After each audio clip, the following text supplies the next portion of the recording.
been complacent too long in leaving these blighted, boarded up pieces of, my mother taught me not to say certain words, and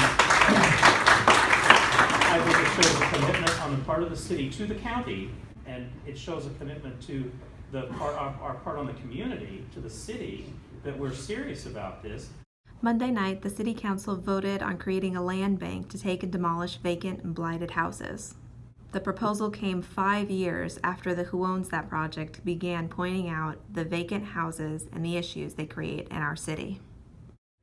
When we started working on this last year, we published a report to show taxpayers what they were spending keeping blighted properties in the neighborhoods, the cost of doing nothing, which showed we were not only spending lots of money on police runs and fire runs, but just spending money with code enforcement chasing its tail, going back and back and back to the same houses. Right here it says you have close to $700,000 in uncollected taxes. On just the properties we're going to be taken from the county.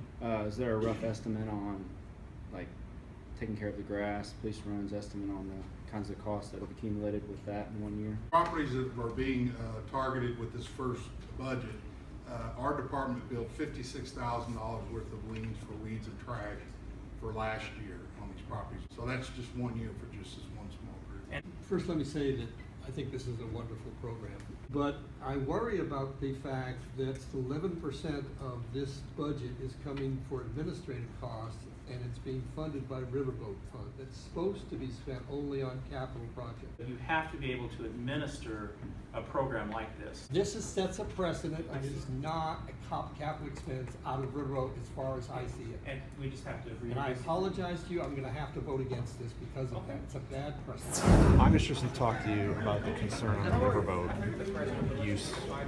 What that stems from is a resolution that the City Council passed many years ago, sort of a policy that the council really should use that money for capital improvements, but there is a little bit of a gray area, and it's a policy, and so I think the council has to decide, is this principally for a capital improvement issue or not? A lot of us campaigned on this, we talked about it, it's been going on forever. Our constituents want this. Why don't we prove to our constituents that, hey, this council's gonna move this forward and we're gonna start doing it and we're gonna start taking care of our neighborhoods. You know, this is something that we campaigned on. This is something that Evansville needs to be committed to. The citizens want it, and I think we should fund the 1.7 million.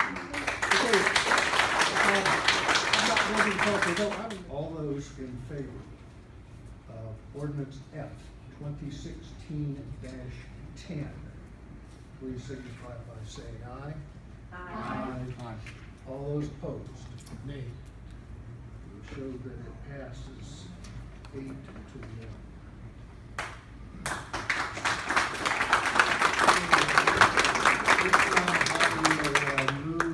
Bit of a roller coaster ride, but City Council approves the land bank. That will be a game changer in the world of blight. We'll follow closely. We'll keep visiting the properties that they're targeting, see what happens to the properties. People in the neighborhoods voice concern, and we'll see what happens, but this is definitely a game changer.